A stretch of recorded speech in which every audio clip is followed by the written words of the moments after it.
इस 21 साल के लड़के को एक ऐसी जेल में लाया जाता है जहां कानून नहीं सिर्फ ताकत चलती है, जहां हर कैदी खून से अपनी पहचान बनाता है। जेल के अंदर आते ही सब कैदी उसकी जान के दुश्मन बन जाते हैं, लेकिन उन्हें क्या पता था कि जिस लड़के से वो पंगा ले रहे हैं वो असल में उन सब का बाप निकलने वाला है। तो कहानी की शुरुआत में हमें एक पुलिस वैन दिखाई जाती है जो कुछ कैदियों को लेकर सीधा चाइना की एक जेल में पहुंचती है। इस जेल में कोई आम कैदी नहीं रहते, बल्कि ऐसे ऐसे कैदी रहते हैं जो सबसे खतरनाक क्रिमिनल्स होते हैं। जो कोई भी कैदी उनके सामने कमजोर दिखता है वो उसे जान से मार डालते हैं। और आज भी कुछ कैदी इस जेल में लाए जाते हैं, जिनमें एक 21 साल का कम उम्र कैदी रिकी भी शामिल था। उसे इस जेल में इसलिए लाया गया क्योंकि उसने एक आदमी को बेरहमी से मार डाला था। रिकी को इस जेल में पूरे 10 साल की सजा सुनाई गई थी, लेकिन उसकी उम्र कम होने की वजह से उसे इस जेल में पूरे 5 साल बिताने थे। जैसे ही रिकी मेटल डिटेक्टर से गुजरता है, वहाँ रेड अलर्ट आना शुरू हो जाता है, जिसे देखकर गार्ड्स उसे रोककर उसकी चेकिंग करने लगते हैं। यहाँ चेक करने के बाद भी उन्हें रिकी के पास से कुछ भी नहीं मिलता, लेकिन मेटल डिटेक्टर अभी भी बार बार दिखा रहा था कि उसके पास कोई तो लोहे की चीज मौजूद है। इसलिए वो गार्ड्स उसे एक एक्सरे मशीन के पास ले जाते हैं। जैसे ही मशीन चालू होती है तो वहाँ उसके सीने पर एक नहीं बल्कि पूरी की पूरी 5 गोलियां फंसी हुई थीं और इन्हीं गोलियों को मशीन डिटेक्ट कर रही थी। ये देखकर वहाँ मौजूद गार्ड्स एकदम से चौंक जाते हैं कि भला ऐसे कैसे हो सकता है कि एक आम इंसान के सीने के अंदर 5 गोलियां फंसी हों, लेकिन फिर भी वो बिल्कुल सही सलामत खड़ा हो। वो गार्ड उससे कहता है कि तुमने इन गोलियों को निकलवाया क्यों नहीं। आगे से रिकी उसे बताता है कि ये गोलियां मेरी बॉडी के लिए एक पावर है, इसलिए मैंने इन्हें नहीं निकाला। फिर हमें दिखाया जाता है कि यह जेल असल में 4 अलग अलग ब्लॉक्स में बटी हुई है और हर ब्लॉक पर एक खतरनाक कैदी का राज होता है। ये चारों अपने अपने हिस्से के बादशाह होते हैं, जो चाहे करते हैं, जिसे चाहे सजा देते हैं। हर सेल का लीडर अपने इलाके में किसी को सांस भी अपनी मर्जी से लेने नहीं देता और जेल का हर एक कोना डर, खून और जुल्म से भरा हुआ है। सुबह होते ही सब अपने कामों में लगे हुए थे। तभी वहाँ एक कैदी आता है जिसका नाम सैमुअल था, जो वेस्ट ब्लॉक का लीडर था। वह आते ही वहाँ एक बूढ़े कैदी विंग को पीटने लगता है, क्योंकि उसने उसका कहना नहीं माना था, इसलिए वह उसे वहाँ पीट डालता है। दरअसल ये आदमी अपनी पूरी जिंदगी इस जेल में बिता चुका था और उसे इस जेल से बाहर जाने की कोई भी उम्मीद नहीं नजर आ रही थी, क्योंकि उसे पता था कि वो इन जालिम और बेरहम कैदियों के बीच ज्यादा देर तक जिंदा नहीं बच पाएगा। इसलिए उसने जेल में ही एक छोटा सा खिलौना अपने बेटे के लिए बनाया, ताकि वो अपने बेटे को एक आखिरी तोहफा दे सके। लेकिन इसी दौरान वो खिलौना सैमुअल उठा लेता है। वो बूढ़ा कैदी अपना खिलौना उससे वापस मांगता है, क्योंकि ये खिलौना उसने अपने बेटे के लिए बहुत मेहनत से बनाया था। लेकिन तभी सैमुअल वो खिलौना उसके सर पर दे मारता है, जिससे वो नीचे जा गिरता है और उसके खिलौने के टुकड़े टुकड़े हो जाते हैं। सैमुअल उसे धमकी देता है कि अगर आज के बाद मुझसे पंगा लिया तो जान से मार डालूंगा। यहाँ वो बूढ़ा उसके ताने सुन सुनकर पूरी तरह तंग आ चुका था और अब उसके दिल में सैमुअल के लिए एक बदले की आग भड़क उठती है। इसलिए वो खिलौने का टूटा हुआ टुकड़ा उठाकर उसकी तरफ भागता है, लेकिन सैमुअल का चमचा उसके आगे अपनी टांग अड़ा देता है और मौके पर ही सैमुअल वो खिलौना उठाकर जोर से उसके मुंह पर दे मारता है, जिससे वो वहीं तड़पने लगता है। उसकी दर्दनाक चीखें सुनकर गार्ड वहां आ जाता है, लेकिन इससे पहले कि वो गार्ड उसे उन दरिंदों से बचाता, वो उल्टा उन्हें उसे और पीटने के लिए कहकर चला जाता है। सैमुअल अपने चमचों के साथ दिलेरी से आगे जा ही रहा था, तभी रिकी आकर उसके पैर पर लात दे मारता है, जिससे उसका मुंह सीधा नीचे पड़ी नुकीली कीलों के आर पार हो जाता है और वो कीलों की लकड़ उसकी आंख फोड़कर रख देती है। इसी दौरान उसका चमचा आकर रिकी पर हमला करने ही वाला था, लेकिन जब रिकी ने उसकी तरफ घूर कर देखा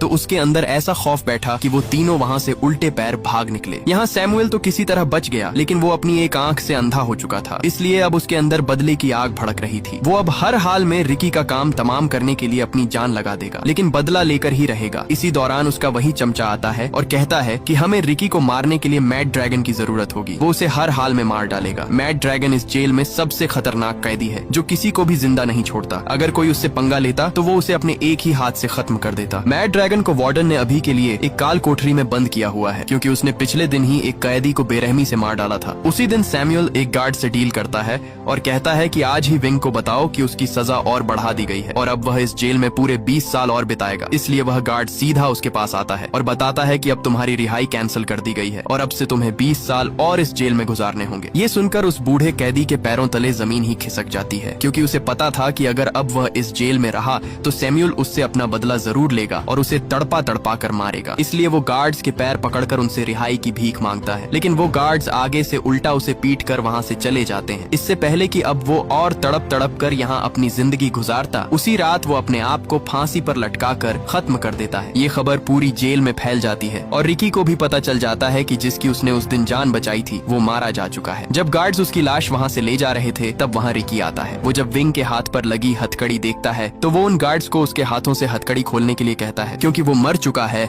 अब तो उसे आजाद कर दो। तभी रिकी उसकी हथकड़ी को वहाँ आसानी से तोड़ डालता है। ये देखकर वो गार्ड्स हैरान रह जाते हैं कि इतनी मजबूत हथकड़ी कोई आम इंसान कैसे तोड़ सकता है। रिकी विंग का वही खिलौना निकालता है जो उस दिन सैमुअल ने तोड़ा था और जिसे रिकी ने ठीक कर दिया था। वो उस खिलौने को उसकी बॉडी पर रख देता है ताकि उसे थोड़ा सा सुकून मिल सके। अब विंग को मरता देखकर उसका दिल अंदर से टूट जाता है और एक बार फिर से रिकी के अंदर बदले की आग भड़क जाती है और अब वो सैमुअल से विंग का बदला लेकर ही रहेगा। अगली सुबह सब कैदी नहाने के लिए आते हैं। जब रिकी नहा रहा था तब वहाँ सैमुअल आकर उसे घूर घूर कर देखने लगता है और इसी दौरान वहाँ वो सांड कैदी मैड ड्रैगन आ जाता है। वो सीधा आकर उसके मुंह पर मुक्का दे मारता है और रिकी गुब्बारे की तरह उछलता हुआ एक कोने पर जा गिरता है। लेकिन आगे से रिकी भी एक तूफान की तरह उठ खड़ा होता है और उसके पेट पर इतने जोर का मुक्का मारता है कि उसका पेट अंदर से फटकर बाहर आ जाता है और वो मौके पर ही मारा जाता है। ये देखकर सैमुअल एक कील को लेकर सीधा रिकी के हाथ के अंदर घुसा देता है, लेकिन आगे से रिकी भी उसकी सब उंगलियों को एक तीली की तरह तोड़ देता है। अब रिकी का बदला लेने का वक्त आ चुका था और वो मौके का फायदा उठाकर एक मुक्का सीधा सैमुअल के पेट से आर पार कर देता है और आखिरकार सैमुअल का काम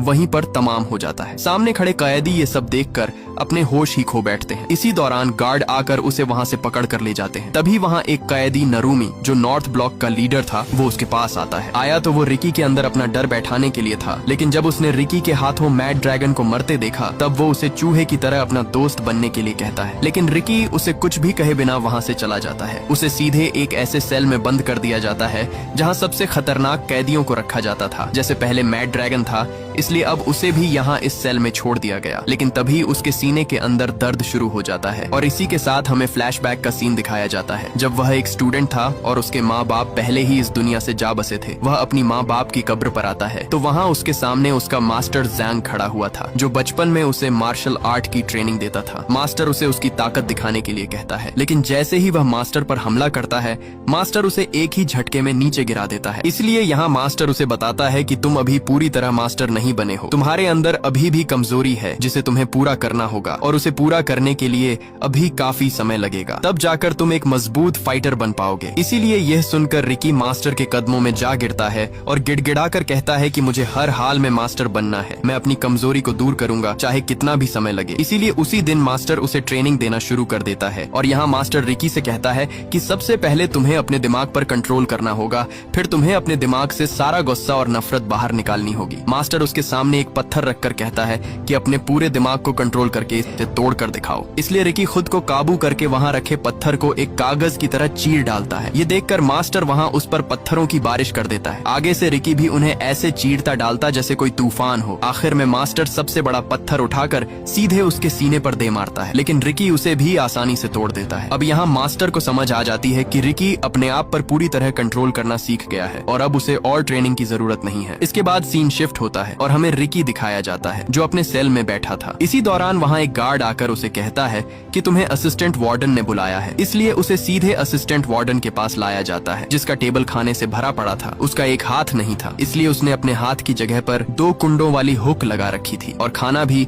वह उसी हुक से खा रहा था। वार्डन गार्ड को रिकी की रिपोर्ट पढ़ने को कहता है। गार्ड उसकी रिपोर्ट पढ़कर बताता है कि रिकी एक यतीम था, उसके माँ बाप नहीं थे और वह बचपन से ही अनाथ आश्रम में ही रह रहा था। उसे स्कूल से भी इसलिए निकाल दिया गया था क्योंकि वहाँ भी वह किसी को भी पकड़कर पीटना शुरू कर देता था। इसलिए उसने म्यूजिक कॉलेज में दाखिला लिया जहाँ उसने बांसुरी बजाना सीखा। यहाँ तक कि वह अपनी कम उम्र में ही एक गैंग के साथ मिलकर उसने एक आदमी की जान ले ली, इसलिए उसे यहाँ इस जेल में लाया गया। यह सुनकर वार्डन उसके पास आकर पूछताछ करता है कि तुम्हारे सीने में 5 गोलियां आई कैसे, लेकिन रिकी मुस्कुराते हुए कोई भी जवाब नहीं देता। इसलिए वार्डन उसे एक तस्वीर दिखाता है जो रिकी की दोस्त की थी। रिकी जब उसे लेने के लिए अपना हाथ आगे बढ़ाता है तभी वार्डन उसके हाथ पर वो कुंडों वाली हुक घोंप देता है और लगातार उस पर मुक्कों की बारिश कर देता है। वार्डन उसका मुंह खुलवाने की बहुत कोशिश करता है, लेकिन आगे से रिकी उसके मुंह पर थूक देता है। इसलिए गुस्से में आकर वार्डन उस तस्वीर को कुचल डालता है, जिसे देखकर रिकी का खून खौल उठता है और उसने वहीं पर टेबल के 2 टुकड़े कर दिए। ये देखकर वार्डन बिल्ली की तरह एक कोने में जा छुपा। रिकी उसका मुंह तोड़ने ही वाला था, लेकिन उसने अपने गुस्से को काबू किया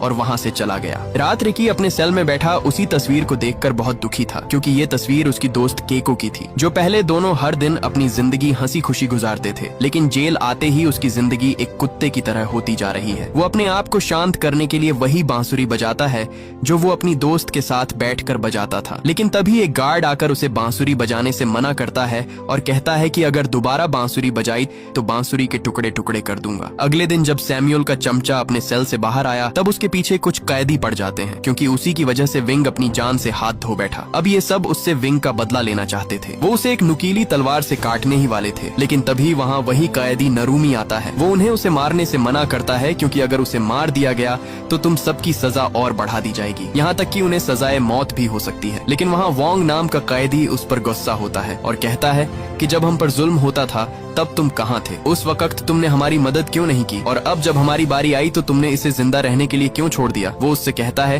कि हमें इसे जिंदा नहीं छोड़ना चाहिए, हमें इसे मारना ही होगा। ये सुनकर नारुमी गुस्से में आ जाता है और वही नुकीली तलवार लेकर उसका मुंह बीच से काट देता है, जिससे वो वहीं तड़पने लगता है। इधर ऊपर खड़ा वार्डन उसे देखकर बहुत खुश होता है और कहता है कि तुमसे ये उम्मीद नहीं थी, लेकिन अब तुमने मेरा दिल खुश कर दिया है। वार्डन उसके मुंह में नुकीला हुक फंसाकर उसकी जिंदा लाश घसीटता हुआ वहाँ से ले जाता है। उसी दिन वार्डन नारुमी को अपने पास बुलाता है और एक हथियार देकर कहता है कि जिस तरह तुमने वोंग को मारा है उसी तरह अब तुम्हें रिकी को भी जान से मारना होगा। यह सुन नारुमी सोच में पड़ जाता है, क्योंकि वोंग तो एक आम कैदी था, इसलिए उसने आसानी से मार दिया। लेकिन रिकी कोई आम सा कैदी नहीं है। अगर उसने रिकी से पंगा लिया तो वो उसे मैड ड्रैगन की तरह फाड़ कर रख देगा। लेकिन वार्डन का हुक्म था, इसीलिए वो ये करने के लिए मान जाता है। इसके बाद नारुमी जेल के ग्राउंड में आता है। वहाँ उसने वोंग को जंजीरों से बांधकर एक ढांचे पर लटका रखा था, ताकि उसको तड़पता हुआ देखकर बाकी कैदियों के दिलों में उसका खौफ बढ़ जाए और कोई भी दोबारा उसके खिलाफ खड़े होने की हिम्मत न करे। वहाँ उसकी बॉडी को देखकर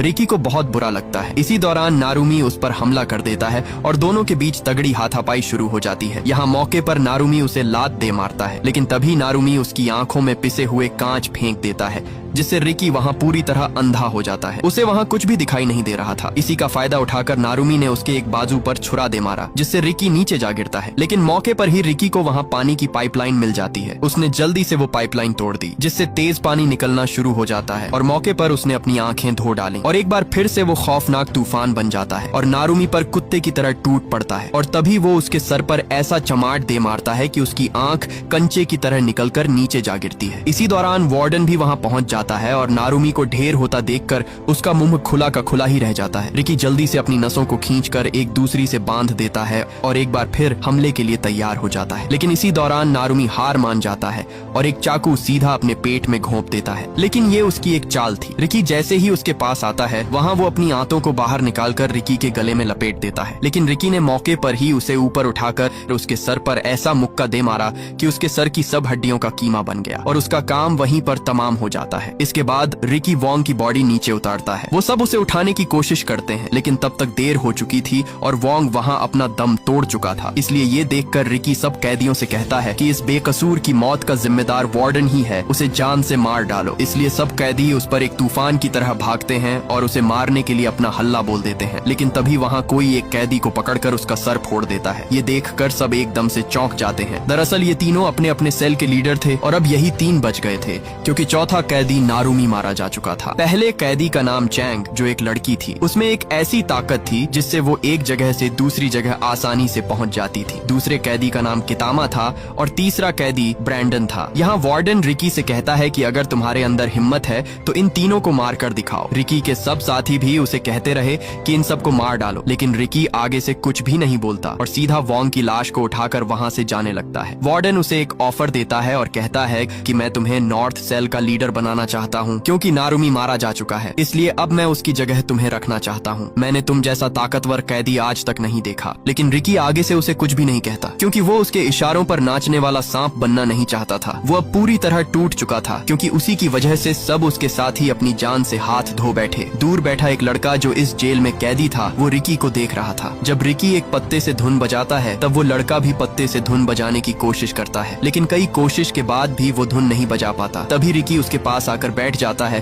और उसे धुन बजाना सिखाता है। लेकिन इसी दौरान वो लड़का आगे से रोने लगता है। रिकी उससे कहता है कि तुम रो क्यों रहे हो, आखिर वजह क्या है? तब वो लड़का अपना मुंह खोलता है तो वहाँ उसकी आधी जबान कटी हुई थी। दरअसल वार्डन का एक राज था जो सिर्फ उसे ही पता था, इसलिए वार्डन ने अपना राज छुपाने के लिए उसकी जबान ही काट दी। यह देखकर रिकी के अंदर वार्डन से बदला लेने की आग और भी बढ़ जाती है। रिकी उसे अपनी वो बांसुरी दे देता है। जैसे ही वो उस बांसुरी को बजाता है, तब वो बांसुरी बजने लगती है, जिसे देखकर वो बहुत खुश होता है। खुशी के बदले में वो लड़का रिकी को कुछ पत्ते देता है ताकि वो भी उन पत्तों से बांसुरी बजा सके। लेकिन जब रिकी उन पत्तों को देखता है तो उसे शक पड़ जाता है, क्योंकि वो पत्ते नशा बनाने के लिए इस्तेमाल होते हैं और हकीकत में सब सेल के लीडर इन पत्तों को बेच के काफी तगड़ा पैसा छाप रहे थे। रिकी उससे पूछता है कि ये पत्ते तुम्हें कहाँ मिले। वो उसे बताता है कि मैंने ये पत्ते वेस्ट ब्लॉक से लिए थे। इधर वही लड़की उन्हें ऊपर से छुप कर देख रही थी, क्योंकि वही थी वेस्ट ब्लॉक की लीडर जो सबको ये पत्ते बेचती थी। वो लड़की सीधा एक कमरे में आकर अपने दोस्तों को सब कुछ बताती है कि हमारा पोल खुल चुका है, क्योंकि उस लड़के ने उन पत्तों के बारे में रिकी को बता दिया है। इसलिए वो उस लड़के को अपने पास बुलाती है और वहाँ एक लीडर उसे एक चाकू देकर कहता है कि तुम्हें आज रात रिकी का काम तमाम करना होगा, नहीं तो कल सुबह तुम जिंदा नहीं उठ पाओगे। लेकिन आगे से वो लड़का उसे साफ साफ मना कर देता है। इसलिए गुस्से में आकर वो लड़की उसे बेरहमी से मार डालती है। उन्होंने उसकी लाश जेल के बीच रख दी थी और सब कैदी वहाँ उसकी लाश को देखकर बहुत डरे हुए लग रहे थे। जब रिकी को ये पता चलता है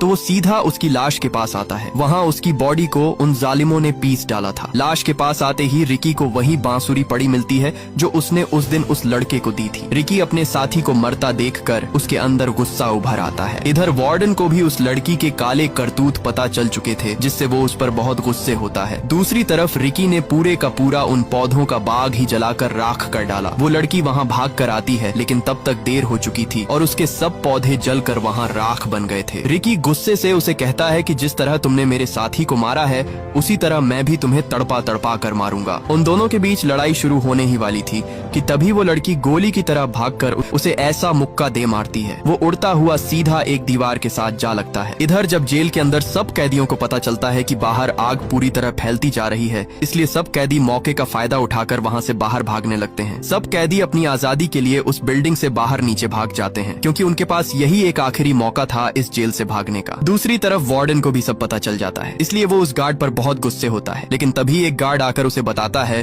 कि कल वार्डन यहाँ आ रहा है। ये खबर सुनकर असिस्टेंट वार्डन के होश ही उड़ जाते हैं, क्योंकि अगर वार्डन कल यहाँ आ गया तो सब कैदियों के साथ साथ उसकी भी कुत्ते की तरह धुलाई होने वाली थी। इधर रिकी भी पूरी तरह अपनी हिम्मत हार जाता है, लेकिन तभी उसके जहन में उसके मास्टर की बात आती है। उसके मास्टर ने उसे कहा था कि जब तुम्हें महसूस हो कि तुम अपने दुश्मन के सामने हारने वाले हो, तब उसे कभी भी अपनी असली ताकत का एहसास मत होने दो, बल्कि उसे यह यकीन दिला दो कि तुमने हार मान ली है, जिससे वो थोड़ा ठंडा पड़ जाएगा और तब तुम अपनी सब ताकत एक ही जगह पर इकट्ठी कर लो और मौके का फायदा उठाकर उस पर हमला कर दो। और रिकी भी ऐसा ही करता है और वो दोबारा से उसके सामने हमले के लिए तैयार खड़ा हो जाता है। लेकिन तभी वही कैदी ब्रैंडन वहाँ आ जाता है। वो रिकी पर रस्सियों से हमला करने लगता है, क्योंकि उसके पास रस्सी फेंकने की एक बहुत खतरनाक ताकत थी। उसने उन रस्सियों के कोने पर एक बड़ी सी नुकीली कील लगाई हुई थी जो सबके शरीर के आर पार हो जाती है। तभी उसने एक के बाद एक हमला कर करके रिकी की बॉडी नुकीली कीलों से सील दी। इसी दौरान वहाँ वो कैदी कितामा आकर उसे पकड़ लेता है। वो उसे मारने ही वाला था कि इसी दौरान वहाँ अलार्म बजने लगता है और सबको अपने अपने सेल के अंदर जाने के लिए कहा जाता है और जो नहीं जाएगा उसे गोलियों से भून दिया जाएगा। लेकिन कितामा भी उनकी एक बात नहीं सुनता और रिकी से बदला लेकर ही जाने वाला था, इसलिए गार्ड्स उस पर गोलियों की बरसात कर देते हैं और मौके पर ही वो सब वहाँ से भाग निकलते हैं। कितामा रिकी को एक सेल के अंदर ले आता है। सेल के अंदर आते ही उसका दरवाजा बंद हो जाता है और दोनों तरफ से सीमेंट सेल के अंदर भरने लगता है, जिससे वो दोनों सीमेंट के अंदर पत्थर बनकर मरने वाले थे, क्योंकि ये चाल वार्डन की ही थी। वार्डन किसी भी हाल में रिकी का काम तमाम करना चाहता था, लेकिन रिकी मौके पर ही उसका दरवाजा तोड़कर भाग निकलता है और कितामा को भी बाहर ले आता है। ये देखकर वार्डन हैरान हो जाता है, क्योंकि उसे रिकी से ये उम्मीद नहीं थी कि वो कितामा की मदद करके उसे बाहर निकाल कर ले आया। रिकी वहाँ खड़ा ही था, लेकिन उस पर कितामा और सीमेंट का दबाव होने की वजह से वो दोनों नीचे जा गिरते हैं। उसने अपने गार्ड से कहा कि कल वार्डन आने वाला है और जेल में जो कुछ हुआ उसके सब सबूत मिटा दो। मैं वार्डन के जाने के बाद रिकी को सबक सिखाऊंगा। अगले दिन सब वार्डन के आने के इंतजार में खड़े थे। कई घंटों के इंतजार के बाद भी उन्हें वार्डन का नामो निशान तक नहीं दिखा, इसलिए सब थक हार कर वहीं पर लेट जाते हैं। लेकिन तभी दूर उन्हें वार्डन की गाड़ी आती हुई दिखाई देती है, जिसे देखकर सब वहाँ अलर्ट हो जाते हैं। वार्डन के साथ उसका बेटा भी था। आते ही वार्डन शेंग उसे बताता है कि कल नशीले पत्तों का पूरा बाग